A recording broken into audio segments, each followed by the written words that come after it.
It happens. Life happens sometimes. But yeah, we still got some super chats to go through. So there you go. If someone can put the link in the chat from the other stream, if it's still going, because we still got some super chats to get through, and this is how it works here. If you give me a super chat, I will give you an answer. So I owe those folks an answer, so I'm going to be on here until I finish with your super chats. And if people want more super chats, look, yeah, we went for 2 hours. I'm not tired. I'm going. Whatever. It's not like, what am I rushing to go to a party? Nope. What am I rushing to go to the movies? Nope. Here I am. So the show must go on. Here I am. And, we were interrupted. But that's okay. We were talking about important stuff like Trotsky and fascism and all kinds of stuff. Now that we're here, be sure to hit the like button. Be sure to hit the subscribe button. Be sure to hit the notifications bell. Also, while we're at it,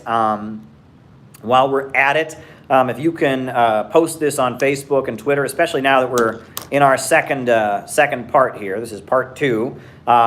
Please spread the word. Like I said, people are not getting notifications and such, but we're back. I ain't going nowhere, folks. We get interrupted, but here I am. The painting is still on, right? I'm still here, and we've still got super chats to get through. So thank you for being patient, folks, as folks pile back in. Here I am. So we'll continue with part 2.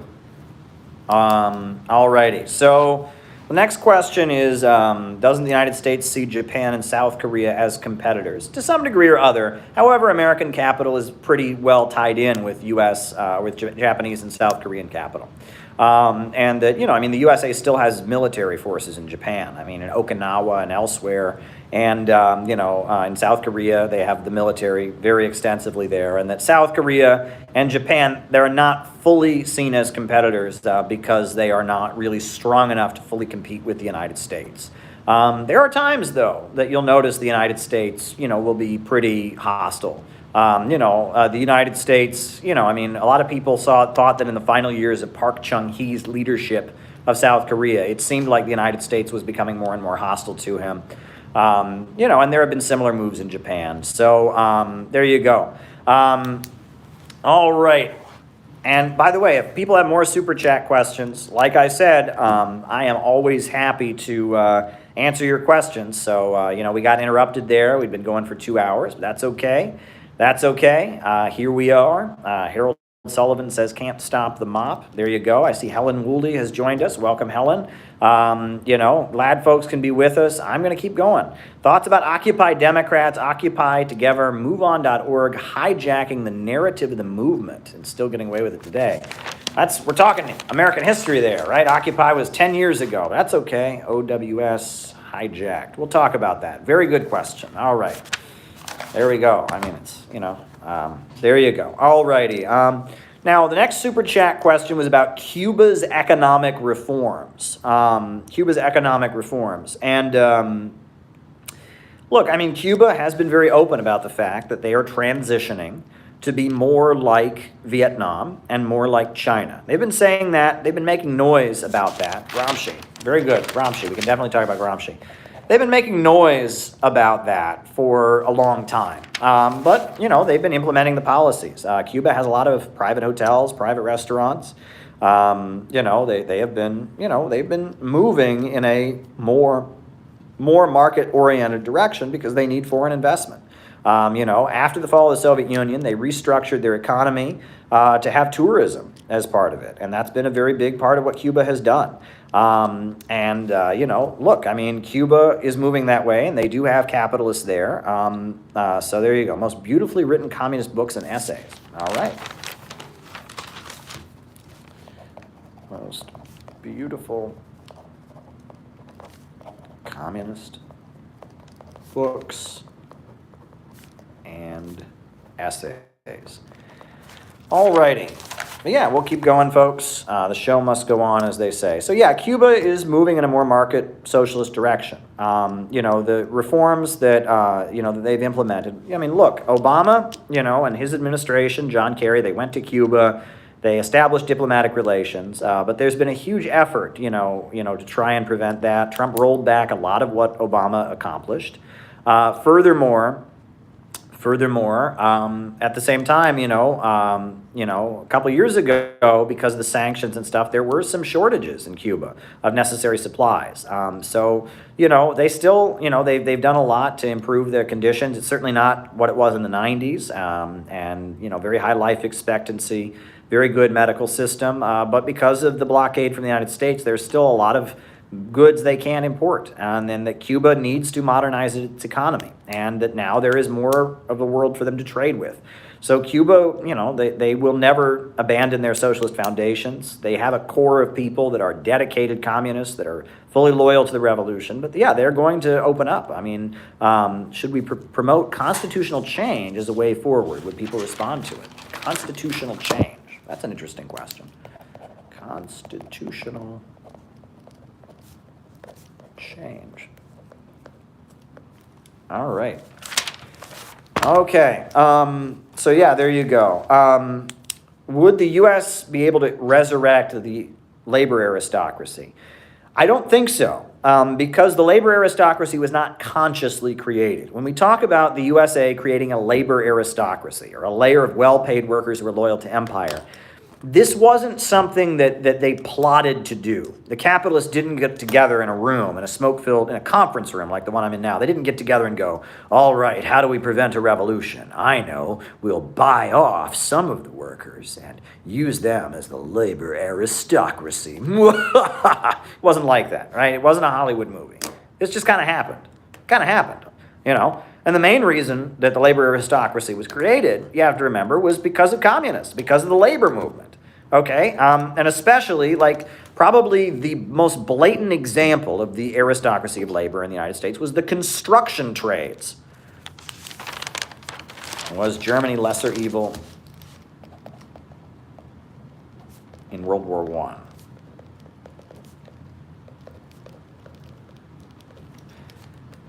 All right. It's because of the construction trades, right? In New York City, construction workers, if you're doing union construction work in Manhattan, you're making at least $100 an hour, okay? And plus healthcare, those construction guys, they earn it. They're hardworking guys. I would never say they're overpaid. I would never say that. They deserve every penny, and the capitalists who own these buildings around here that they're constructing are billionaires. So, they deserve it. They're still exploited, but they're making very good wages, the construction workers here in Manhattan. And good for them, right? And why is that? Well, there's a history of militancy on the part of the construction workers in the United States. Look, there's a whole history of, if someone tried to build a building without the construction workers union, the building might catch on fire, if you know what I'm saying. The people, the owners, the capitalists that owned the building might get their head busted in, okay? And the construction trades, right? The guilds, the electricians unions, they are very militant, and communists built those unions. Samuel Gompers of the American Federation of Labor, back in the day, it was communists and Marxists who started the labor movement, and the construction trades are probably considered to be like the most blatant example of labor aristocracy in the United States, right? And they're tough, and they get really good wages, but they were very right-wing. You can Google something that happened in the 1970, in May of 1970, right after the Kent State Massacre. There was something called the Hard Hat Riots in New York City. Have you ever heard of the Hard Hat Riots? And that was what happened was that, there were anti-war protests going on all across the country. Richard Nixon was president. He didn't like those anti-war protesters. And so he mobilized the construction workers to get baseball bats and sledgehammers and tools and go and beat the hell out of protesters. And for 3 or 4 days in Manhattan, the construction workers started roaming around the city. And if they saw a young person with long hair or wearing a peace button, they would beat them up very badly. And it was like an episode of fascist violence in 1970 in New York City by the section of the ruling class that supported the Vietnam War. And who did it? The construction workers, the labor aristocrats. And why did they support the Vietnam War? Why did they support it? Because they were, New York City was the center of the global empire. And because New York City was the center of the global empire, they, as construction workers, were making probably 1,000 or 2,000 or 3,000 times what a construction worker in India made. And so they felt that American imperialism was in their interest. And it was an ugly incident, right? But, why were the construction workers of New York City, and they wouldn't allow black people in their unions, they were racist for a long time, and why did this happen? Well, it happened because a militant fighting union was created by communists, but because that militant fighting union existed, right, because that craft union existed, they had a better condition, and other workers were not in that position, and the labor aristocracy, it developed naturally. As capitalism moved into its imperialist stage, the aristocracy of labor developed naturally, okay? It was natural, right? It wasn't a conspiracy by the bosses, right? It was, that back in the day, 100 years ago, in like 1910, if you'd have met those construction workers guys, they probably would have all been socialists, and they probably would have all been supporters of Eugene Debs. But as the standard of living went up, and as they kept their tough union, and conditions changed. It was the natural conditions that created the aristocracy of labor, okay? It wasn't a conspiracy. And let me add, that it's changing back. And, somebody asked about Occupy Wall Street. I'll tell you one of the best stories from Occupy Wall Street, and it's about construction workers. When I was at Occupy Wall Street, and I had my long hair and my beard, there was a night that they announced that the mayor of New York City was going to raid the park, and he was going to clear the park at Occupy. He was going to clear the park. And so me and my comrades, we went down to Wall Street, and with a bunch of signs and all of that. So I'm walking down one of these corridors, one of these like narrow streets in lower Manhattan, and it's about 11:30 at night. It's dark. And this like cab goes by, and there's some Wall Street guy in a cab, and he rolls down his window, and he sees my sign against capitalism or whatever that I'm carrying to go down to the park, and he shouts at me, "Get a job, you hippie," or whatever, right? And so I just ignore him. But what I didn't see was behind me was a group of construction workers who were, working on a building down there. And immediately, all these construction workers, all of them are white guys, big, strong white guy construction workers, they started shouting back at the Wall Street guy in the cab, "F you, you Wall Street 1% motherfucker." I mean, and they're like all these big, strong construction guys are shouting in support of me at the Wall Street guy in the cab. And they're, using four-letter words and all of that. But these big, strong construction worker guys was supporting me. And I told that story to old veterans of the 1960s movement, people who had been beaten up in the hard hat riots in the 1970s. And they started crying. They had never heard something so beautiful. But that's because it has changed. And why has it changed? What's happening to those construction guys now? They're losing their benefits. In the four boroughs, sure, in Manhattan, their jobs they're still getting their pay, but, there's non-union construction that goes on in all the four boroughs. And their pay has been decreasing. And a lot of them can't get the work they once got because, there's a lot more non-union construction going on. And, those guys have seen their benefits cut. They've seen the city force them to accept lower and lower pay on city construction sites. Those guys hate Wall Street too. They hate Wall Street as well. And that day that the park was not raided, as there was thousands of people out there supporting Occupy Wall Street, that day there were many construction worker guys in their hard hats supporting the Occupy Wall Street protests, and chanting against the police and standing arm in arm with the protesters. And, that stuff changed, right? I mean, the world had changed, right? And that's the thing. The labor aristocracy right now is under attack. So it's complicated, right? But the labor aristocracy wasn't created by a conspiracy. And they wouldn't be able to get together and have a conspiracy to make it come back. It's being demolished because of natural conditions, because of the globalism of the U.S. economy and neoliberalism, because of automation and artificial intelligence and the computer revolution. That's what's demolishing the labor aristocracy. And what created it was also natural conditions. That as much as there are conspiracies, there are capitalists who conspire, capitalism is not one big conspiracy. The capitalists fight with each other. They have different interests. They have different agendas. And the market and the anarchy of production, at the end of the day, shows they don't really have full control, right? There may be conspiracies of capitalists, but capitalism is not a conspiracy. Most of the developments in the global economy are things that capitalists are scrambling to try and manage. They're not things the capitalists create. And that is the problem with a lot of the conspiracy narratives, is they see everything in capitalism as a conspiracy. They don't seem to understand that, yes, the capitalists do conspire, but overall, they can't control their own system.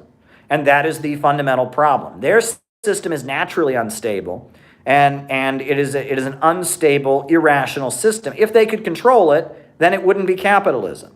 The anarchy of production, the chaos of the market, that is the nature of capitalism. So that is what folks need to understand here. So I hope that answers the question about will they resurrect the labor aristocracy, because they don't make choices like that.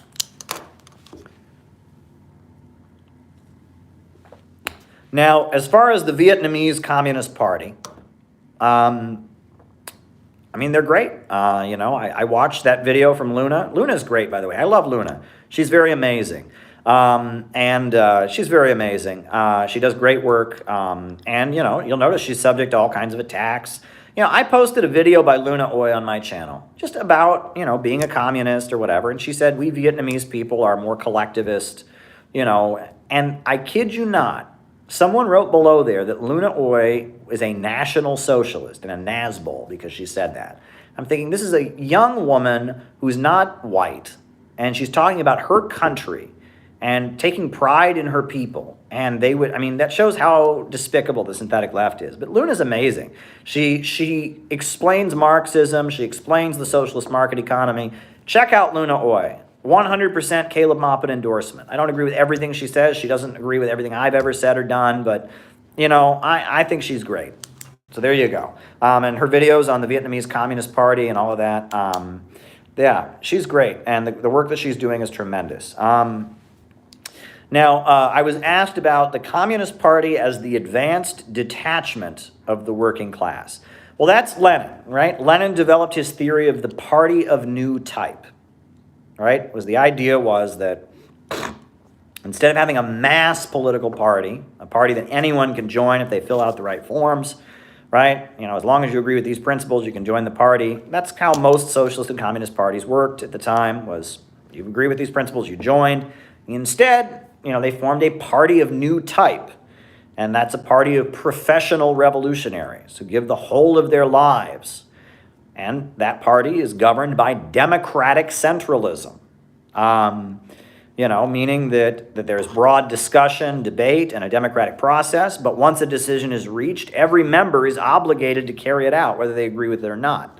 And that the disagreements among the vanguard party are internal, meaning that if people don't agree, they keep their fights internal. They present an advanced face to a unified face to the masses. This is the theory of democratic centralism, the party of new type. And it was how the Bolshevik organization was created so that they could have a Russian revolution. And it was very, very correct for Russia in 1917, and it worked. And in a lot of ways, the language that justified it was all Marxian language, right? There were elements of Eurasianism in the party of a new type. Now, I know there's people who are going to immediately are going to go, you can't, that's not, no, it's true, okay? Read about the Decembrists, right? The Decembrists, that was a secret society of revolutionaries that tried to overthrow Tsar Nicholas I, right? Read about the Old Believers, right? That was a faction, a group of people in the Russian Orthodox Church who didn't accept the reforms to the Russian Orthodox Church that were implemented by the Tsar, and so they formed a secret society of old believers, right? And that, when Lenin formed the Party of a New Type, he was criticized for doing so by a lot of European Marxists. They said that he was building a monastic order. They compared it to the monks. They said it's like the Franciscans or the Jesuits, right? And that in a lot of ways, right, Lenin's conception of the Party of a New Type, it had never been done anywhere before. Never before had a communist party been organized like Lenin organized the Bolshevik Party. Never had it been done before. But it worked, and it was very specific to Russia's conditions. Russia had a tradition of secret societies. There was a broad revolutionary intelligentsia of young people who had money and had resources and could give the whole of their lives to this. There was a kind of a mystical tradition in Russia of people that join a society and take blood oaths, and that there was something explicitly Russian about the theory of Party of New Type, and it worked. It worked. And some people draw parallels to many societies where people fight against feudalism, right? For example, in Britain, the fight against feudalism, Freemasonry played a big role, right? The Masonic stuff, people talk about, in Germany, in Bavaria, to fight against the Catholic Church, there was briefly a society formed called the Bavarian Illuminati, and it was just a group of atheists who were fighting against the Catholic Church in Bavaria, right? And that a lot of times when people are organizing against, counterpunch, when people are organizing against feudalism, they're forced to operate in secret. On top of that, in feudalism, jobs, like blacksmith, jobs, the skilled trades. There's not very many people. There's not many blacksmiths in feudalism. There's not many doctors in feudalism, right? And so the professions in feudalism, the guilds, they're called, of the trades in feudalism, they tend to have secrets among themselves, and they tend to pass on the knowledge and be very... So, the tradition of the secret society to bring down feudalism, the tradition of having orders and oaths and all of that, this all comes out of feudalism largely, and this is how people bring down feudalism. Well, in Russia, it was the Bolsheviks who completely brought down feudalism. And so, they formed a secret society and, a Party of New Type, but that Party of New Type was armed with Marxism, and they developed a party model, and it worked for Russia, and it worked. Now, are there things we can learn from that? Absolutely. I think there are plenty of things we can learn from that. I think you need fanatics, you need dedicated people, but are there things that are very wrong with that? Yes. Yeah, look, okay, let's be real. Most communist groups in the United States are irrelevant, isolated cults. Okay, that might be painful to hear, and there are some exceptions. There are some groups that are a little healthier than others, but for the most part, most communist groups in the United States are irrelevant, isolated cults. And there's a reason for that, because they're trying to set up a party of the new type. They're trying to set up, a group of people who give the whole of their lives and take a blood oath. And most Americans are not willing to do that. And if you set up a group that is that authoritarian, it's very hard to get people to agree on anything, right? If people...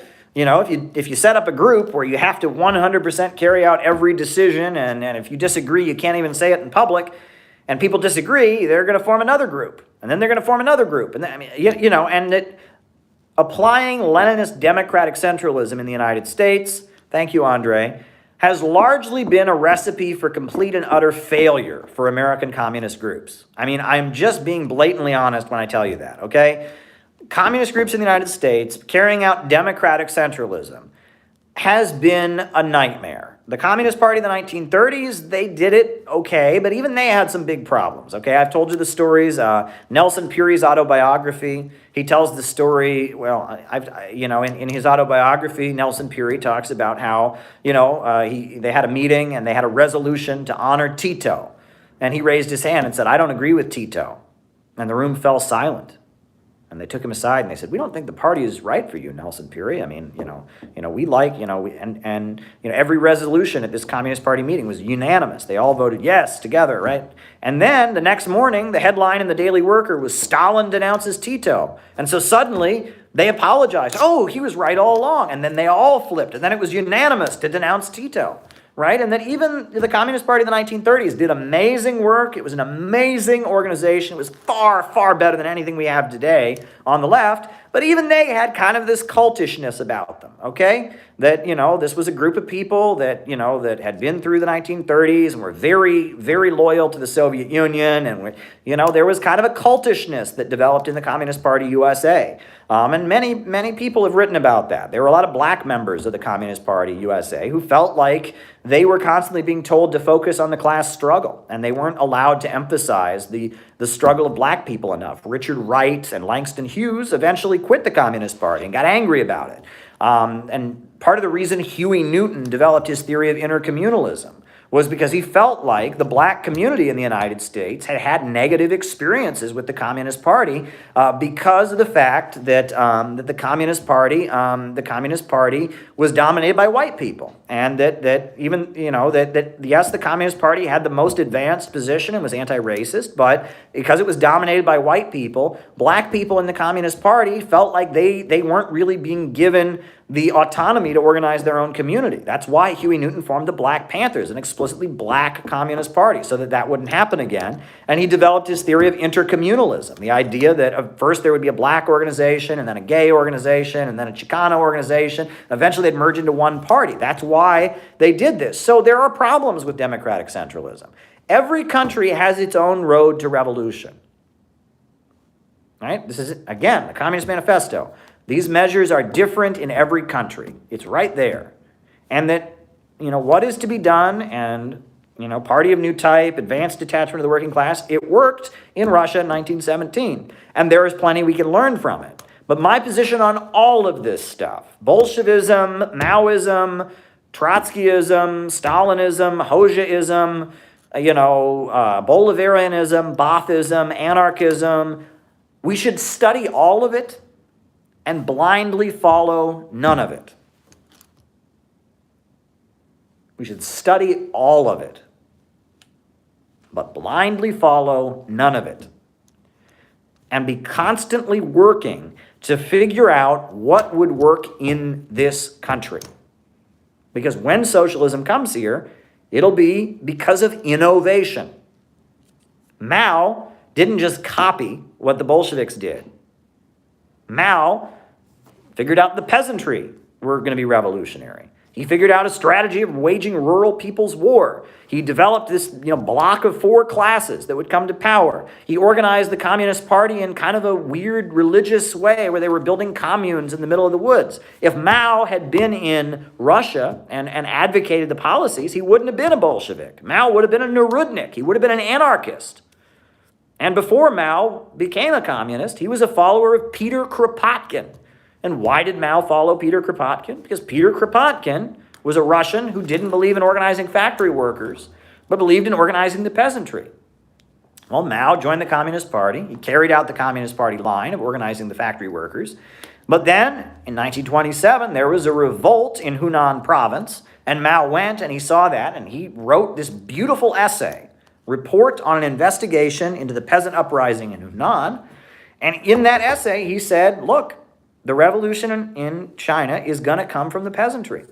And Mao, in his essay, he's yelling at his own comrades. And he's saying, look, you stop condemning the peasantry. In China, the peasantry is going to make the revolution. In Russia, it was the cities, it was the factory workers who made the revolution. But in China, it's going to be the peasantry. And you read that essay, and he writes, the peasantry of China are rising like a mighty storm. They will smash the trammels that bind them on the road to liberation. When the masses are in motion, you have 3 different options: to condemn them, to trail behind them, gesticulating and criticizing, or to march at their head and lead them. Every Chinese is free to choose, but he must choose now. Right? Mao is like screaming. I imagine a meeting where Mao is sitting down with, these party bureaucrats who are kissing up to Moscow or whatever, and they're saying, no, this peasant uprising in Hunan, no, that's not the way we do things here. We organize only factory workers in the cities. No. And he's screaming at them. Read that essay. This is Mao screaming at his own comrades. And he's screaming at them. And he's saying to them, the peasants are rising like a mighty storm. They're going to make the revolution. They are going to make the revolution. And we can condemn them, or we can trail behind them, gesticulating and criticizing, or we can march at their head. And every Chinese is free to choose. But they must choose now. Mao is screaming. That is a wild, angry polemic. That 1927 essay by Mao Zedong, the report on an investigation into the Hunan province, is a wild, angry polemic. I'm sure that if I had written, if Mao had been a member of the political group I was a member of for years, they would have said, "How dare you be so uncomradely?" Right? That's what I was always accused of. How dare you be uncomradely? Well, I was pointing out many times in the organization that I was in that their tactics weren't working. Well, they replied to me in the way that I was constantly told, "That's just the way we do things." Well, that group that I'm part of, they were small and irrelevant when I was part of them. You look at them now, they've split 3 different factions since I've been part of them. They are even more irrelevant, right? But they know what to do. Every revolution that's ever happened involves a dramatic innovation. Lenin innovated the party of new type. Mao innovated the peasant strategy. Bolivarianism innovated the strategy of building an anti-neoliberal coalition in Bolivarian socialism. Ba'athist Arab socialism innovated. Socialism with Chinese characteristics innovated, right? That socialism is not stagnant. It's not dead, okay? It's not a religion. It's not the Bible. It's like, the evangelicals, right? They used to have a bumper sticker I would see on the back of cars and trucks when I was a kid, and I hated it. It was just like the symbol of ignorance. These religious evangelical fundamentalists would have a bumper sticker, and it said, "God said it, I believe it, that settles it." God said it, I believe it, that settles it. Meaning, it's in the Bible, and the Bible never changes, and that's it. Well, if you want to feel that way about your religion, that's your business, okay? Everyone, your religion is a personal matter. But you cannot have that attitude about Marxism. That's not Marxism. Marx said it, I believe it, that settles it. Lenin said it, I believe it, that settles it. No, Lenin would disagree with you. If Lenin was in the room and you said to him, no, Lenin said it, I believe it, that settles it, Lenin would slap you in the face. He would go, "Stop that." He would slap you in the face and he would say, "That's not dialectical." What is your take on the gulags? Okay, all right.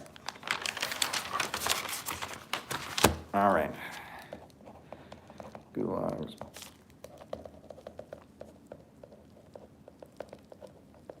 All right, wrote it down. That's not dialectical. Socialism everywhere in every country is unique. Socialism everywhere in every country is unique. Socialism everywhere in every country is a change and an adjustment. The whole point of dialectical materialism is that A does not equal A. That no 2 things in the universe are the same. All that exists in the universe is matter, but that matter is constantly in a state of motion and change. So the idea that, well, that's just the way we do things. Nope, Mao said it. I believe it. That settles it. That's not real socialism. Real socialism is doing exactly what Stalin did, or no, Trotsky said. No, none of that is Marxism.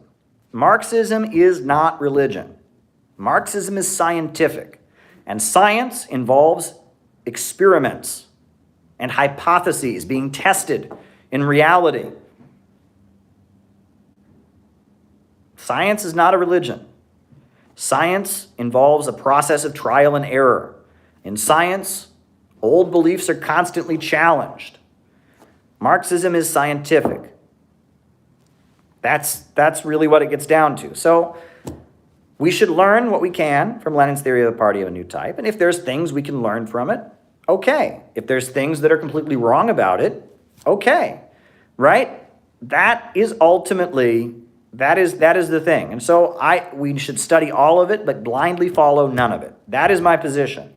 And that was the position of Marx, that was the position of Lenin, that was the position of Mao, that was the position of every Marxist in the world. That has been their position, right? Is trial and error, learn what works, develop new tactics, new circumstances.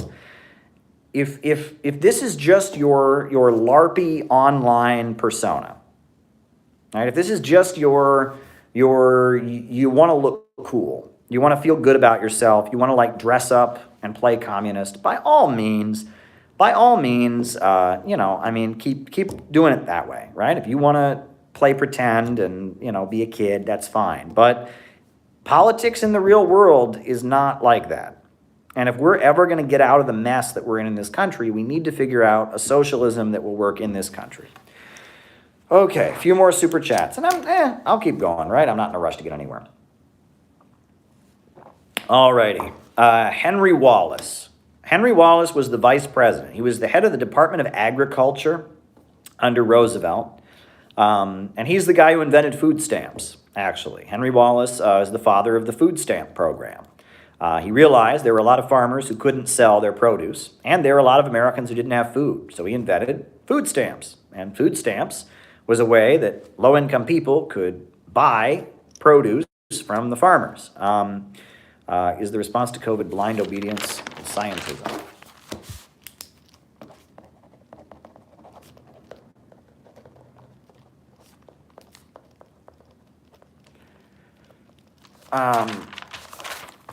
They could buy their produce. Henry Wallace was like that. I think Henry Wallace was at one point a member of the Socialist Party, if I'm not mistaken.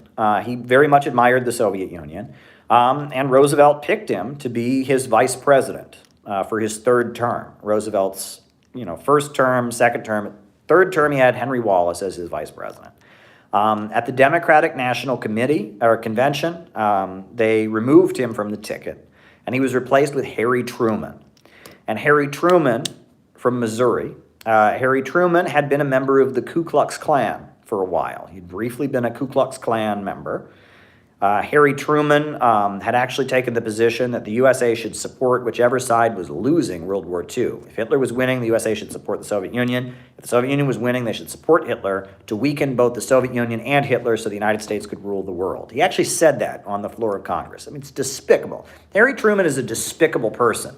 And Harry Truman was replaced. And Harry Truman, who had been a Klansman at one point, he quit the Klan because they wouldn't let him hire Catholics to government jobs. Right? He didn't care. The Klan was racist. He didn't care about that. The Klan was, was this evil terrorist organization that killed people. He didn't care about that. But he was a member of the Klan, and then he had a government job in Missouri, and they told him, hey, you can't hire any Roman Catholics. And he thought, well, I want to hire Catholics, so he quit the Klan, right? That's like, could you imagine quitting the Klan because they won't let you hire Catholics, right? I was a member of Al-Qaeda, but, they had their bowling night on Friday, and I wanted to have bowling on Saturday. I mean, what's the deal with that? So, I was fine with the whole Islamic terror, Wahhabi, killing people thing, but the Friday night bowling alley, what is this? I mean, it's just of all the reasons to quit the Ku Klux Klan, right? This is a group that murders people. This is a racist, supremacist organization. This is, I'm trying to think of another example. It's like someone's, they quit the Nazi Party. Oh, why did you quit the Nazi Party? The uniforms. What is this? I don't want to wear brown. That color just doesn't look good on me. Sure, I was okay with their, the anti-Semitism and violence and terror and totalitarian state and murdering people, but what's with these uniforms? It's like, that is like the lamest reason ever. If Harry Truman had quit the Klan because he was against racism, okay. If he'd quit the Klan because he realized that violence and terrorism was wrong, that would be okay. But it's like he quit the Klan because they had this rule he couldn't hire any Catholics. Well, gosh darn it. That's classic. That's Harry Truman. Harry Truman dropped atomic bombs on Hiroshima and Nagasaki. Harry Truman started the Cold War. Harry Truman launched McCarthyism, and he sent the Department of Justice after the Communist Party, USA. And, he broke apart the Roosevelt coalition. Harry Truman was rotten. And Harry Truman, very interesting. And, Harry Truman, there's another thing about Harry Truman that's very interesting. And this is worth pointing out, okay? So Harry Truman was an anti-Semite and a Zionist. And that's very possible. One can be an anti-Semite and a Zionist. In fact, I would argue that there have been many anti-Semitic Zionists throughout history. Harry Truman was speaking at an event at one point, and he was speaking, and he was introduced by a rabbi, as they said, "I want everyone to applaud for the man who helped to create Israel." And so the crowd was applauding, and Harry Truman came out and he said, "Excuse me," he said, "I didn't help to create Israel. I am Cyrus. I am Cyrus." Harry Truman, for the rest of his life, bragged that his greatest accomplishment was creating Israel. In fact, there were people who worked in the White House who said that if Roosevelt had not died and Harry Truman had not become president, Israel would never have been created. Harry Truman was a huge supporter of Israel. Roosevelt, on the other hand, was anti-Israel. Eleanor Roosevelt, Roosevelt's wife, was pro-Israel, but Roosevelt didn't agree with her. Roosevelt thought that Israel was a bad idea. He thought that there were too many Arabs in Palestine, and that wouldn't work. He didn't trust the British, and he didn't like the Balfour Declaration. He didn't trust Winston Churchill. Roosevelt was anti-Israel, but Harry Truman was pro-Israel. And that's, I think that's rather interesting. And people don't talk about that, but that's actually interesting. Now, Truman was also an anti-Semite. And his diaries from when he was president are full of nasty statements about Jews. He was not a friend of Jewish people. He was a bigot, and most Jews supported Roosevelt. Roosevelt was very much loved by American Jews. However, Harry Truman was a former Ku Klux Klan member, and he, in his personal diaries as president, wrote all kinds of nasty anti-Semitic comments. And he, in fact, at the time he was creating Israel, he said nasty things to Jewish people in the White House. At one point, the story goes, this is according to a biography of Harry Truman. He was meeting with a group of Jewish people at the White House who thought, they didn't like what he was doing. And so he shouted at them, he said, "If Jesus Christ couldn't make you people happy, I doubt that I can," and stormed out of the meeting. Now, is that an anti-Semitic statement? I think it is. I think that's quite an anti-Semitic thing to say. But Harry Truman said, so... it really goes to show you that, this narrative that we get from Zionists, that, friend of Israel means, friend of Jewish people, anti-Israel means anti-Semite, that ain't true. Harry Truman was a friend of Israel. He was a huge supporter of Israel. He was a friend of Israel. He was not a friend of Jewish people. He was an anti-Semite. He was a former Klansman. He was vocally anti-Semitic as president, but he was pro-Israel. Meanwhile, Roosevelt, who defeated the Nazis during World War II, who built an anti-fascist coalition, who was loved by American Jewish people, who appointed, I think Henry Morgenthau was one of the most high-ranking, Jewish people to have ever been in American government at that point. No Jewish person had served that high up in a presidential administration, and Roosevelt led an anti-fascist coalition. Roosevelt was very friendly to Jewish Americans, but Roosevelt was anti-Israel. So this notion that Israel and one's attitude toward Jews go hand in hand has got to be gotten rid of. I am very opposed to Israel, but I would never preach hatred for any Jewish person on the basis of their race or their religion. I am opposed to anti-Semitism. The belief that there is something wrong with people who practice the Jewish faith or the Jewish religion or have the Jewish ethnicity, that is atrocious to me. I don't believe in any form of ethnic or racial bigotry. One should never hate anyone or advocate discrimination against anyone or preach a belief that all the world's problems are caused by anyone on the basis of their race, on the basis of their religion, on the basis of their nationality, on the basis of anything like that. I am opposed to anti-Semitism, but I also think that Israel is a country that engages in many huge violations of human rights, and that Israel, because it flaunts international law, because it oppresses Palestinians, that it's not doing good in the world. But again, these things don't line up. And Harry Truman and Roosevelt are both a great example of that. Both a great example of that. And it needs to be pointed out. So, I don't know how we got from there to Henry Wallace, but it's worth pointing out that Israel and the Jewish people are not synonymous. They're not. And that's a great example of why. So there you go. Okay.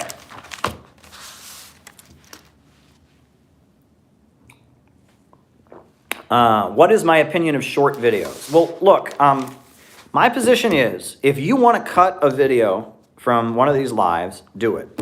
You have my permission. I'm not going to sue you. I'm not going to say, oh, that's my property.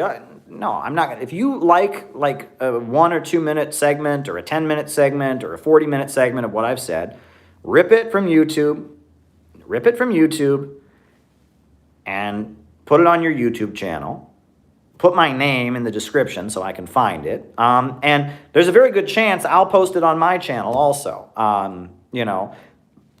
Honestly, I don't have the time with my job as a journalist, with my efforts to build the Center for Political Innovation, with all the interviews I do with Sputnik Radio and different stuff. I just did a great interview with Red Lettuce, by the way. Check it out. Great interview. The Red Lettuce guys are great. Eric and what's the other guy's name? Now his name is escaping me. But Eric and the other guy, I'm sorry, I forgot your name. But they're both great. They're both great. Eric and Britney Spears fan at Red Lettuce are great, and I just did a great interview with them. But between the interviews I do with Sputnik Radio and the building of the Center for Political Innovation and trying to get a sustainable model for a political organization and everything that goes on, I don't have the time to sit and cut up these lives. People would love it if I could do that. I just don't have the time to do it. But if you want to do it, rip it, go ahead and rip it and cut it. And if I like it, I'll rip it from your channel and post it on mine. That's easy to do. That's like a 2-minute thing. But sitting there and going through this and editing the clip, it takes a lot. So I am all for short videos. I just don't have the time to just cut all of these. I mean, look, folks, this is not like a rehearsed performance. There's some people who think that I'm like a maniacal, evil Russian troll. That I call up Putin beforehand and say, what do I tell this stupid American audience who think I am American journalist? That's not how it works here, folks. If that was the case, these videos would be a lot shorter. Okay, I'm me. This is me. By the way, anyone who's met me in real life, I'm like this in real life. This is what I'm like. This is natural Caleb. This is what you get. My wife probably wishes I didn't talk so much, and there's other people who find me a bit obnoxious sometimes. I talk a little bit too much, but this is me. So this is the real thing. Ramiro can attest to that. So this is the real deal. And that's why, I'm not going to cut it up. I mean, but if you want to cut it up, please cut it up, put it on your channel. I might rip it from your channel. While I will not sue you for putting it on your channel, I do reserve the right to rip it from my channel, okay? I will probably link your channel and thank you for doing it. And remember, right? He's done a lot of great clips. Great, There's somebody who does a lot of reaction videos. I think that's neat. I'm probably not going to put those on my channel because it's someone else reacting, so I'm not going to put your reaction videos up there, but that's kind of a cool thing. People show the video of me and then they react to it. That's pretty cool. Ramiro says, I've known Caleb for years. He speaks the same way in real life. He is the real deal. Exactly. I mean, this is not performance art, okay? This is not me, I'm not, sitting here doing a performance of a good Midwestern boy who converted to communism in order to hoodwink the Americans or something. I think that's what some of these people that have been attacking me think. I think that they think that that I'm actually born in Russia. I'm born in Russia or something, and that I've been trained to put on this act to be Caleb. And that's really funny. Do you know how hard that would be to do? If that was the case, I would be the greatest actor in all of human history. I would be the greatest actor who'd ever existed. I mean, nobody who's ever won an Academy Award has anything on me. If this is my character, if I'm really not like this in real life, then I really would be the greatest actor, because this is who I am, folks. And anyone who knows me knows that. So there you go. But yeah, please cut, like I said, cut it. And Remember has done great work. There's a few channels that have done great work. So please cut clips. Shorter videos are better. People watch them, especially if they're about key topics. I did one, what is dialectical materialism? People love that. And they're great for getting new people and stuff. So please, by all means, cut clips if you want. All right. Occupy Wall Street hijacked. Yeah, I mean, hijacked, but also, I mean, it was the call went out from Adbusters magazine to start Occupy Wall Street. Occupy Wall Street got way more media attention in the lead up to it than any protest I'd ever been part of. But at the same time, there were a lot of people that were part of Occupy Wall Street that were ordinary people that did have, an agenda that was very separate from the Democratic Party hucksters who took over. And there were a lot of, in a lot of ways, I feel like in a lot of ways, that they were kind of betrayed. The Democrats were happy to use Occupy Wall Street, but then, there were a lot of cases where people got badly beaten up by the police or arrested, and they didn't stick up for them. Where was Bill de Blasio on Cecily McMillan, right? Cecily McMillan ended up going to Rikers Island for 3 months, in a totally ridiculous situation where it was like she was grabbed from behind and jumped or something, and they tried to charge her with assault on a police officer. And Cecily McMillan, she's a member of Democratic Socialism Mayor of America. The mayor was also a DSA guy, and he didn't say anything about the case. Members of city council spoke up on her behalf. He didn't say anything about it. A lot of cases, the Democrats were happy to, pose for pictures with Occupy and say, that's right, we want to tax them. But they didn't stick up for these people. And a lot of the people at Occupy were kind of being used, honestly. But at the same time, Occupy was a great place. I met amazing people there. And again, whenever there's any rising against the current order of things, communists have got to go to it and win people to the question of property, right? And that's what I was getting at before. I'll finish the point I was making before, which is that the Communist Manifesto says, communists support every uprising against the existing order of things, but in all of those things, they raise the property question, meaning that any uprising against the existing order of things, communists support, whether it's from the left, from the right, from the middle class, from the youth, from the rural folks, from white people, from black people. Whenever people are against the system, communists support it, but they then raise the question of property, meaning they support it and go there and convince the people to be socialists. Whenever people are fighting the system, communists support it, but they go to it and convince people, they raise the question of property, meaning they convince the people to be socialists. Communists don't follow that in the United States, and they need to. The Tea Party, that was an uprising against the existing order of things. The tax code in the United States is rigged against working families. Wall Street, billionaires, they don't pay any taxes. Meanwhile, working people pay a lot of taxes, right? It's the Tea Party. When the slogan of the Tea Party, taxed enough already, they were right. But unfortunately, they were libertarians, they were racist, right? So communists support they should have gone to the Tea Party and said, we support you in opposing the American tax system, and raised the question of property and said, but the answer is not racism. The answer is not libertarian anti-communism. The answer is socialism. Communists should have done that. They didn't do that. Meanwhile, when there's a left-wing uprising, like Black Lives Matter, like Occupy Wall Street, leftists support it, but they don't raise the question of property. They just applaud. They just go along with the crowd. Well, no. If there's Black Lives Matter, if there's a left-wing uprising, communists should support it, but when they go there, they need to raise the question of property. At Black Lives Matter, communists should come up with demands against the police state that raise the economic question. And they should push back against privilege politics and against the notion that the problem is white people and not capitalism. That at Black Lives Matter, communists should support it, but they should raise the question of property. And communists, they always manage to do half of what you're supposed to do. If it's a right-wing uprising, they don't support it. If it's a left-wing uprising, they support it, but they don't raise the question of property. Whenever there's any uprising against the existing order of things, according to the Communist Manifesto, communists support it, and they raise the question of property. That's how it works. Communists support every uprising against the existing order of things, but always raise the question of property. And people say, well, what if it's a racist uprising? Well, obviously, by going there and raising the question of property, you're challenging the racism, right? If the Tea Party was racist. But by going to the Tea Party and raising the question of property, you're challenging the racism. So no, don't go there. Oh, you're saying we should support racist movements. No. I'm saying you should go to where people are rising against the existing order of things and raise the question of property. That is what I'm saying. That is what I'm saying. Communists support every uprising against the existing order of things, but in all of them, they raise the question of property.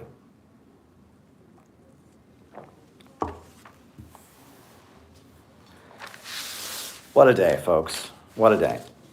And that should have applied to Occupy Wall Street. Occupy Wall Street, there were a lot of NGOs there. There were a lot of, different forces pushing one way or another. A lot of the Soros kind of crowd, a lot of the, professional organizers were there. But a lot of people were people like me. I was there, I was in a communist group, and a lot of people there weren't part of anything. They just saw it on TV. They saw a lot of people protesting. And there were a lot of lumpen elements at Occupy also. And I've talked about that elsewhere. So, I don't want to get into that too much. But, it's important. Yeah, and whenever there's some kind of uprising, different forces will try to push it in their own direction to serve their own ends. All righty. Gramsci. Antonio Gramsci. Antonio Gramsci was the leader of the Italian Communist Party. When Mussolini took power, he was thrown into prison. And in prison, he wrote his famous prison notebooks. And the prison notebooks of Antonio Gramsci are so popular because of the fact that they are written in code. They don't use Marxist words like class, like dialectical materialism, like socialism, like communism. He couldn't do that because the prison censors would then, stop him from writing. So he wrote these prison notebooks that, sending letters to his comrades, and they're written in coded language. And because of that, a lot of academics like it. And it's become a huge thing among academics because it's written in coded language, right? And that way it's safe, right? Gramsci, you read him, he doesn't exactly sound like a communist. He was a communist. He was absolutely a communist. Absolutely 100%. Antonio Gramsci was a communist. He was a leader of the Italian Communist Party. But his writing is written in a coded way. And because it's written in a coded way, it's safe for liberal academics. Furthermore, Gramsci focuses on the cultural struggle. He focuses on how the ruling class asserts its will in art and how the ruling class asserts its will, through culture and through popular institutions. And largely, a lot of Gramsci's writing is laying the basis for the Popular Front against fascism. So, Gramsci's writing, in some ways, liberals can kind of get behind it. What I think is interesting is Pete Buttigieg. His father was the founder of the International Gramsci Society. His father was a professor at Notre Dame University, at the college that's in Indiana, in South Bend, Indiana, the Roman Catholic College. That's known to be a heavy recruitment for the CIA, and it's now a matter of public record that Pete Buttigieg was CIA. But, the International Gramsci Society, which the founder of was Pete Buttigieg's father, was part of that Congress for Cultural Freedom operation. It was part of that effort to distort Marxism that started during the Cold War. He was an academic, but a lot of the work of the International Gramsci Society and the Frankfurt School and a lot of those institutions that shifted Marxism to be anti-Soviet, anti-communist, and focusing on deconstruction and focused on art and culture, what the right wing likes to call cultural Marxism. A lot of that was the result of CIA meddling and the Ford Foundation and various academic institutions, being manipulated to work against leftism and work against the Soviet Union. I've written a lot about that. So, Gramsci, his work, I have read a lot of his work. It's interesting, the prison notebooks and other essays. And I encourage people to check it out. But at the end of the day, unfortunately, because it's written in coded language, it's kind of wild. Thanks for your informative stream. You're welcome, Rose. It's kind of wild. I was talking with somebody, a very prominent Marxist who I will not name.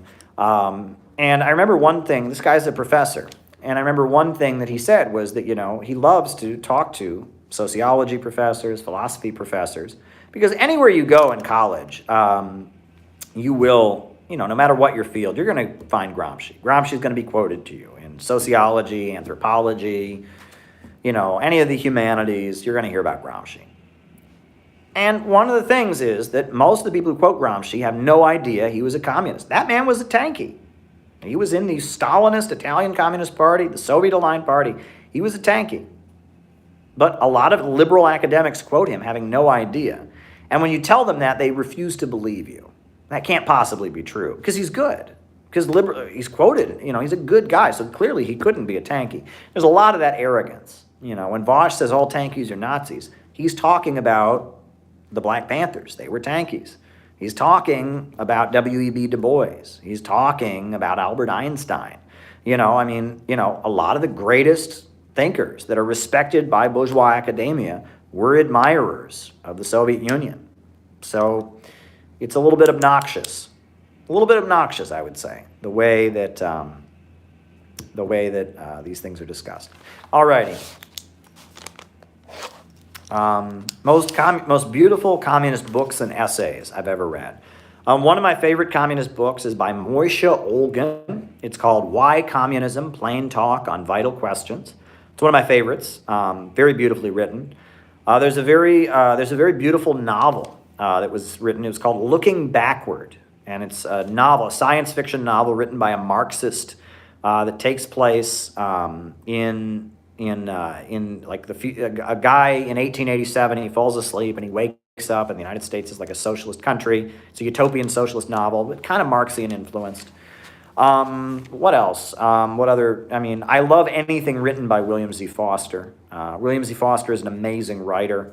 Twilight of World Capitalism, Towards Soviet America, The History of the Three Internationals. William Z. Foster is an amazing writer. I like William Z. Foster a lot. Who else? There are many great writers associated with Marxism, I would say, many of them. Nelson Peary's writing I find to be very good. Nelson Peary wrote The Future is Up to Us, which is a series of lectures explaining Marxism and the computer revolution. It's very good. He wrote an autobiography called Black Radical. I would recommend that. Actually, one of the most, beautiful Marxist writers I've ever read is a guy named Vince Copeland. Vince Copeland, the Workers' World Party was started, it was Sam Marcy's party. But there was a Broadway actor named Vince Copeland. He writes much more clearly and is a much more popular voice of Marxism. And he wrote a lot of the essays and a lot of the work of the Workers' World Party. And he actually wrote a book about an African-American man who was framed up, a black revolutionary activist who was framed up for selling heroin. And it's called The Crime of Martin Sostre. And that book is still available, and it's by Vince Copeland. Vince Copeland wrote a book called Market Elections, and it's a history of all the elections in U.S. history and the role of the different factions in the ruling class. I've quoted from that book many times. If you want a beautiful Marxist writer, Vince Copeland is very good. Anna Louise Strong is a favorite. I saw somebody mentioned Anna Louise Strong in the chat. She's definitely a favorite of mine. I love Anna Louise Strong to death. Edgar Snow is very good. The first journalist to interview Mao, the last journalist to also interview Mao, writer about the Chinese Revolution, Edgar Snow. There are many great writers on the history of Marxism, on the Soviet Union, etc. Michael Parenti is very good. I love Michael Parenti, his lectures. Yeah, there are many, many good writers like this.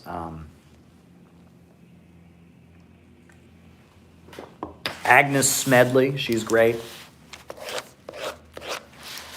Alrighty, should we push for constitutional change? Well, ultimately, I would argue that there would be, if not massive amendments to the Constitution, a whole new Constitution in the United States. There's a mechanism in the United States, in the U.S. Constitution, to create a new Constitution. Did you know that? There's actually mechanisms to call a new constitutional convention, right? You can call a new constitutional convention and have all the states come to it and ratify it, and you could actually write a new constitution for the United States within the existing constitution. There's not just a process for amending it. There's also, a new constitutional convention. You can do that.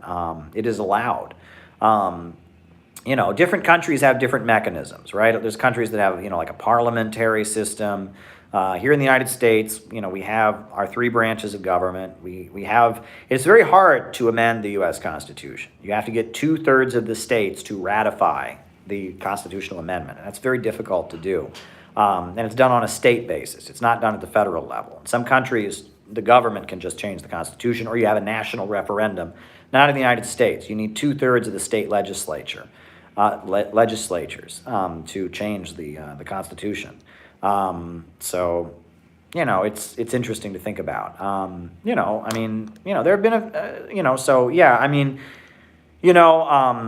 referendums on changing the Constitution, putting forward laws, proposals that challenge property relations are very, that's something communists do. They will raise, agitational or transitional demands, things that will change the nature of society, right? Like a constitutional amendment to end any profits from war, right? The idea that an amendment that all armaments manufacturing must be not for profit, right? To abolish the military-industrial complex. There was a time when communists rallied around that demand.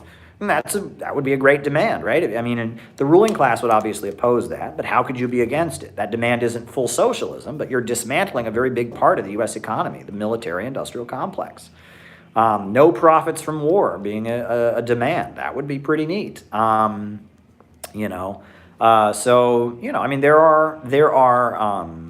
are ways of advocating constitutional change that would be necessary, I think. Alrighty. That's an interesting tactic, approaching the workers with agitational demands in the form of constitutional amendments. It's an interesting way of agitating. Was Germany the lesser evil during World War I? I don't know about that.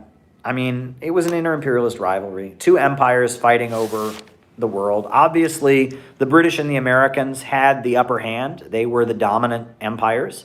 But Germany and Austria and the Turkish Empire, the Ottoman Empire, they were the same thing. They were imperialist powers. They were up-and-coming rivals. They were late.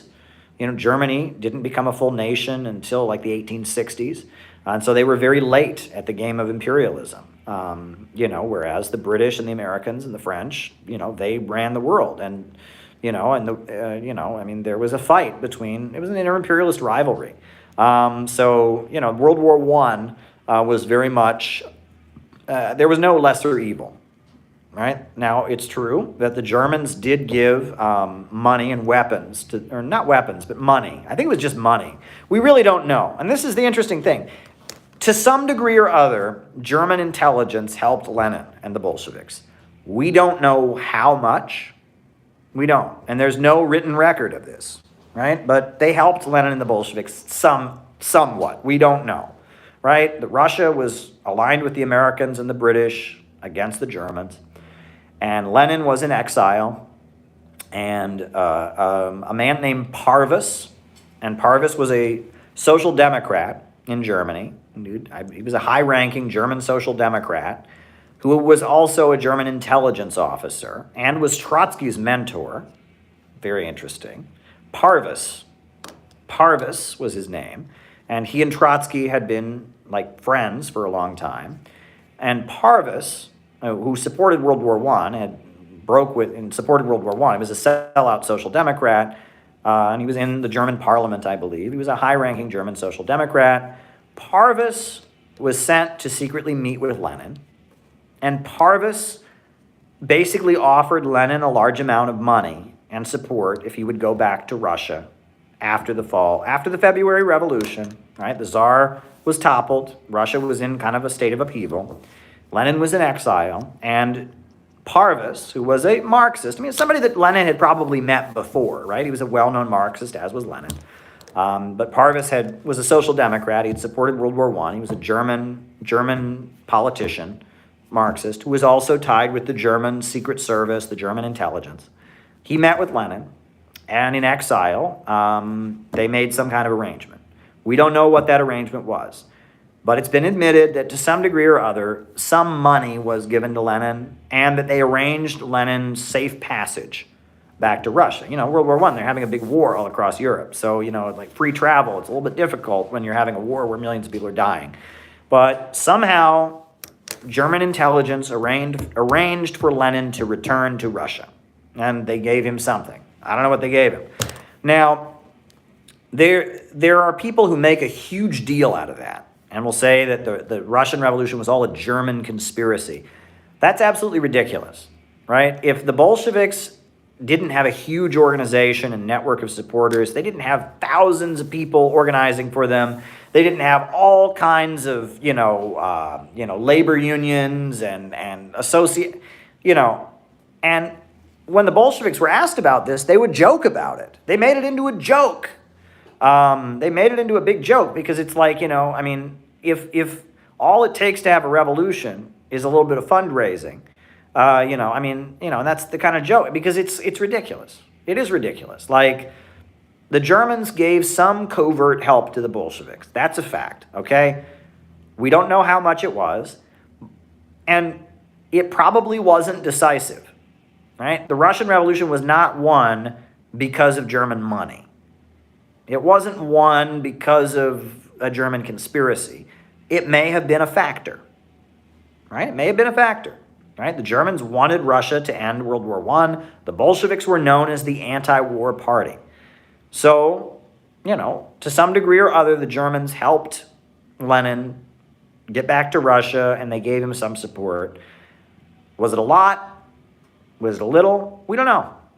We don't really know.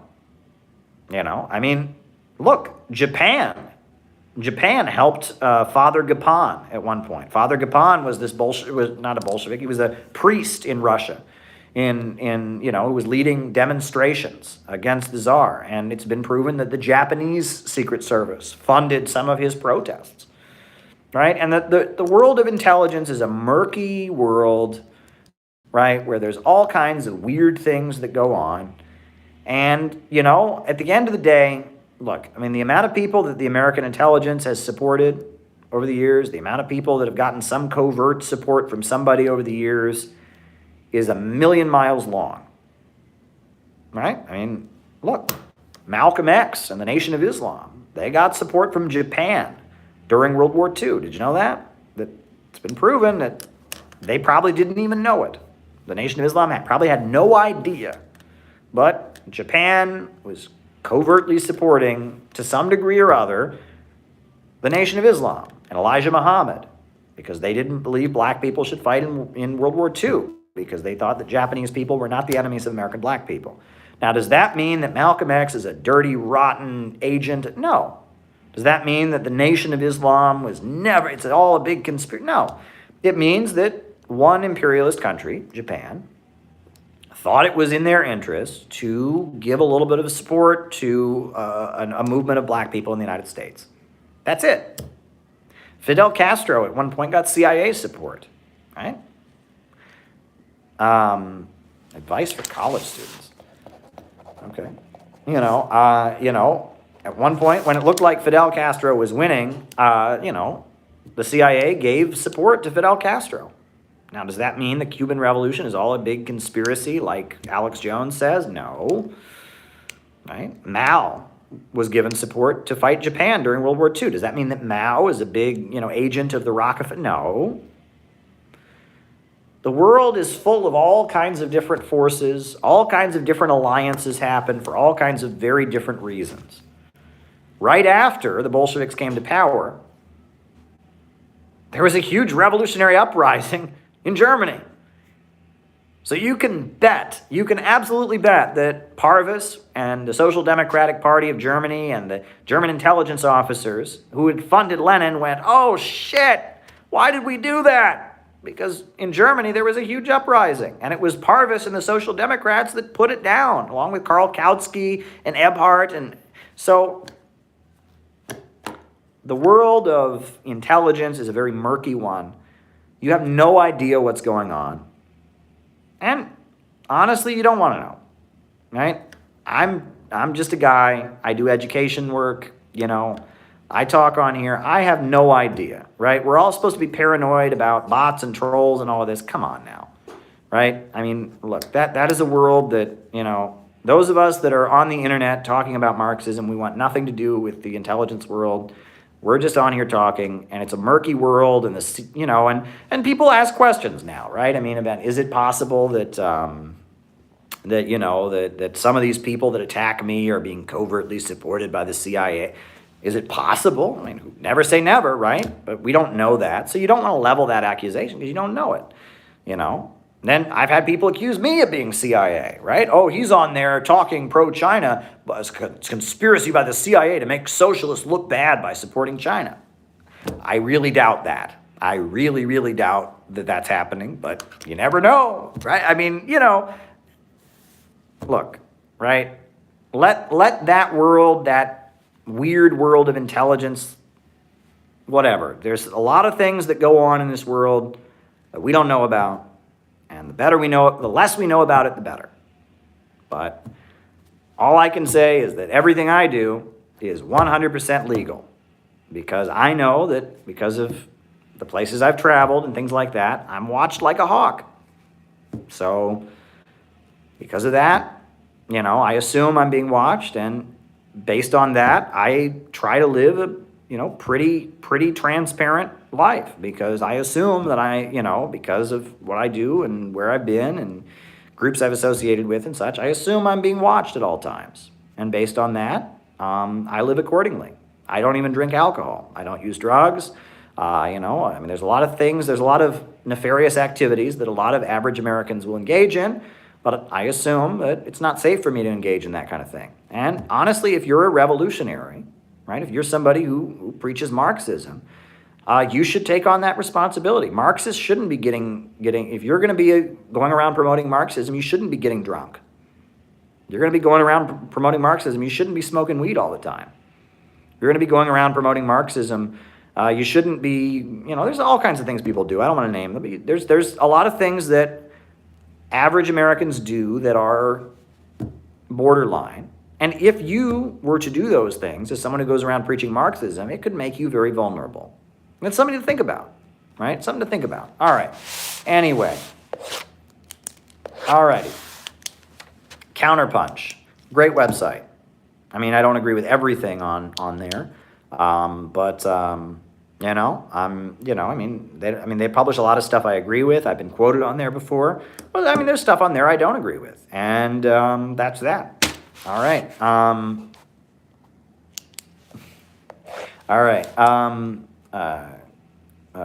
Gulags, Soviet anti-Semitism. Well, look, the gulags were awful. There's no question that everything I've read about the Great Terror in the late 1930s, there were a lot of people who went to gulags who didn't belong there. Communists should stop posting gulag memes. They aren't funny. Gulags are not a joke. It's an awful thing that a lot of people were put into prison camps, and I don't support it. And that's that, right? And that there's no reason to gloss over the fact that a lot of very bad things happened in the Soviet Union. As far as anti-Semitism, well, look, it was officially illegal in the Soviet Union to be anti-Semitic. There was a law against it. Was there anti-Semitism that went on? Yes, there was. And that anti-Semitism was deeply embedded in the culture, coming from the Tsar and the pogroms and all of that. But the Soviet state did a lot to combat anti-Semitism. For example, during World War II, huge efforts were made by the Soviet government to move Jewish people away from the areas where the Nazis were coming to, because of the fact that the Nazis would kill Jews in areas that they took over. And millions of Jewish lives were saved during World War II because the Soviet government made a priority of moving Jewish people away from Nazi invading forces. You won't hear that in the standard history. Furthermore, the anti-Semitism after the fall of the Soviet Union, after the Soviet Union fell, there was a huge rise in anti-Semitism. In the 90s, there was a lot more anti-Semitism in Russia. The Soviet state, there were problems. There was anti-Semitism, no doubt. But the Soviet state did a lot to combat anti-Semitism. So it's complicated. There's not a simple answer to a lot of these questions, right? Like if with the Gulag thing, gulags are bad. A lot of innocent people went to gulags, and that's wrong, and I condemn that. Does that mean that every allegation we've ever heard from mainstream media about the Soviet Union is true? Obviously not. But does that mean that things are complicated? There's nuance in this world. Was there anti-Semitism in the Soviet Union? Yes, and that's bad, and I condemn that. Does that mean that every allegation you've ever heard against the Soviet Union, that they're all a bunch of Nazbol No, that's not true. So it's complicated. It's complicated, like most things in the world. Things are complicated. We should never be afraid to admit the complexities of things. Look, I'm just talking to you as a person, okay? If you're an advocate of communism, and, there's someone who, I guess maybe they're Jewish, and their family experienced some anti-Semitism in the Soviet Union, and you say to them that there was no anti-Semitism in the Soviet Union, they're going to hate you. Because that was their experience. If there's somebody who maybe their family came from Russia and they had a relative who went to a gulag, and you say to them that gulags weren't bad, they're going to hate you. There's no reason, there's no reason to deny that bad things happened. There's no reason to gloss over them. And there's no reason to pretend they weren't bad. And when you do that, you look like an idiot. And you look deeply insensitive. So I would urge people to, again, don't be afraid to have a nuanced conversation. Because the world is full of nuance. Gulags were bad, but the Soviet Union did many great things. Right? Anti-Semitism existed in the Soviet Union, but the Soviet leaders also did a lot to fight against anti-Semitism. And they saved a lot of Jews from the Holocaust. Who liberated Auschwitz, for goodness sakes? Who took Berlin? It's more complicated. Things are complicated. Things are not as simple as people would like them to be.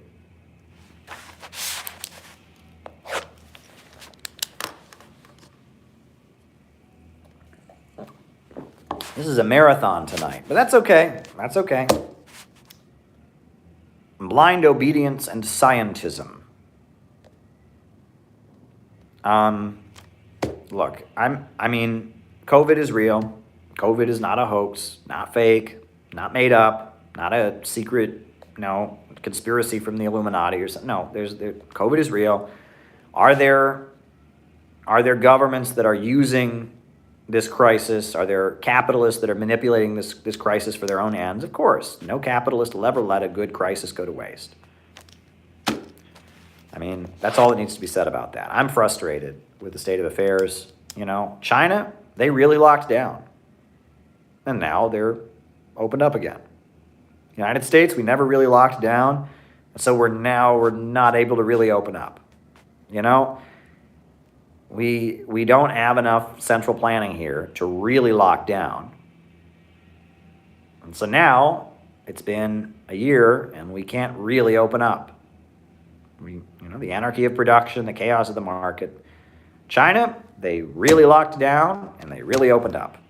I wish we had the common sense to do that, the societal unity to do that. But unfortunately, that's not how capitalism works.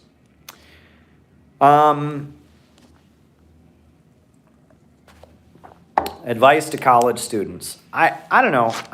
I've said this before, but if I was in college now, I would study. I would not go there to learn. That was my mistake. I went to college because I wanted to learn. My whole family always told me, oh, you're going to love college. It's going to be so amazing. You're a college type guy. You're always reading books and you're interested in ideas. You're going to love college. They were wrong.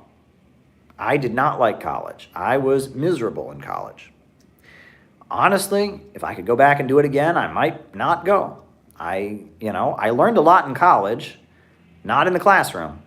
I learned it in the library. I learned it in social interactions, and I did learn in some classes. I took a very good class on public administration. I learned a lot in that class. I learned some in college, okay? It's certainly more of an academic environment than high school is.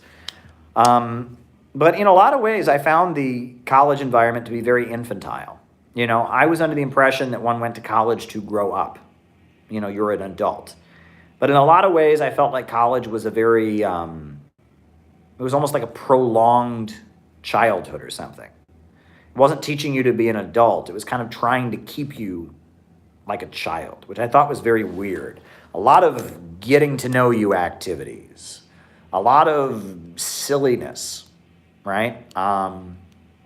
And look, I think education inflation is a little bit of a problem in the United States, right? I don't think everyone, if college was what it was supposed to be, I think I would have been happier. I think that, college is supposed to be a place that people who want to continue their education and learn go and learn. Now in the United States, we have convinced everyone they need a 4-year degree. And so a lot of people who go to college don't want to be there. They're not interested in what they're learning. And they get in debt, and then they're miserable afterwards. I don't know. I honestly, looking back on my academic experience, I wasn't too happy. So I don't know. But then again, who knows? If I'd gone to a different school. I didn't go to a very good college, honestly. But there's a lot of things in my life that could have gone differently. But here I am. I never dreamed I would be where I am right now. If you had asked me 10 years ago, if you'd asked me 20 years ago, where will you be 20 years from now, 10 years from now, I never would have thought I'd be where I am right now. But here I am. And that's the way the world is. The world is constantly in a state of change. The world is constantly in flux. And nothing ever works out exactly the way you think it will. We Marxists, we try to use dialectical and historical materialism to determine why things happen, the way things will happen, but you never really know. Nobody has a crystal ball. My life has taken some very interesting twists and turns. Someday, when I am 70 years old, I will write an autobiography. I will not be writing one anytime soon. I am way too young. But a lot of interesting things have happened. And I have a feeling that interesting things are going to keep happening. I really doubt that my life is just going to suddenly get boring. But one thing I will say, I guess I'll end with this. The most transformative time in my life, the time in my life where I learned the most, was when I was living in a basement with 4 other people. I had almost no money. No money. I lived with 4 other people. And I did nothing but political organizing all day long. And I was not comfortable during those years. I was not, I wouldn't even say I was necessarily happy during those years. I was very frustrated. But at the same time, I really, really learned a lot. And my worldview changed, and my ability to interact with other people changed. And we put out the new textbook, the Center for Political Innovation Educational Manual, We Are City Builders. There's an essay in that book called, that's from Mao, it's called Talk on the Question of Philosophy. In that essay, Mao is urging, the students, the college students he's speaking to, 20-year-olds, 18-year-olds, urging them to go to the countryside. And in that essay, Mao is explaining how he learned to be a communist organizer from being in the countryside. You can't learn it all from books. That is what I am urging people. I want to form a Center for Political Innovation. Not I want to form. I shouldn't say it that way. I am forming a Center for Political Innovation outreach team. As we come out of this pandemic, we are going to be ready to swing into action. We're going to start having educational conferences around the country. And I'm forming a team of young people that'll be full-time organizers. And I'm figuring out how to put it together.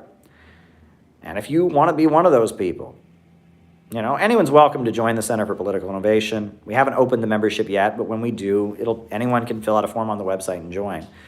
But I want to form a special outreach team of people who do what I did for a couple years.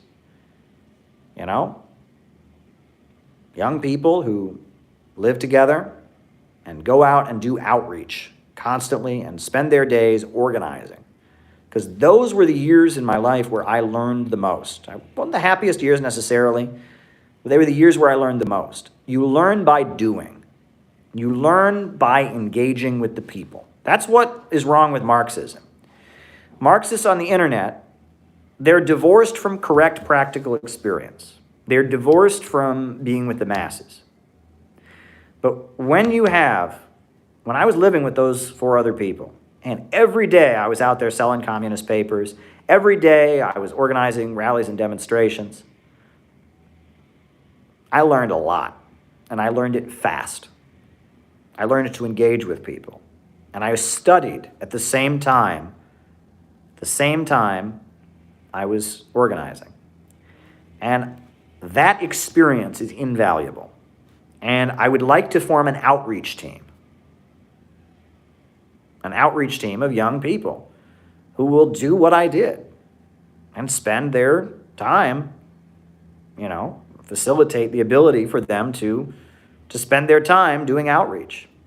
I would like to figure that out. I'm working on figuring it out. I'm going to figure out how to form an outreach team so that there are young people. And there's a lot of young people right now who really don't have much going on.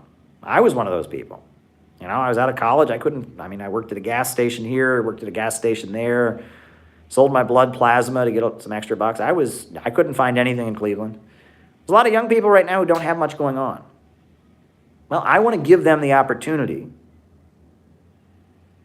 to be a revolutionary, to be part, to do what I did, to be part of that, to have that experience of spending their days organizing. And I want to make it financially sustainable. And, we're figuring one thing out, and it'll be a process, right? None of these things don't materialize overnight. But that's when I learned the most. You learn through correct practical experience. So as we move toward opening up, if you want to be part of that, by all means be in touch with me. But we need teams of people that are going out and spreading socialism to the American people. We need it. We need teams of people that are ready to give the whole of their lives to this. Thank you, Andre.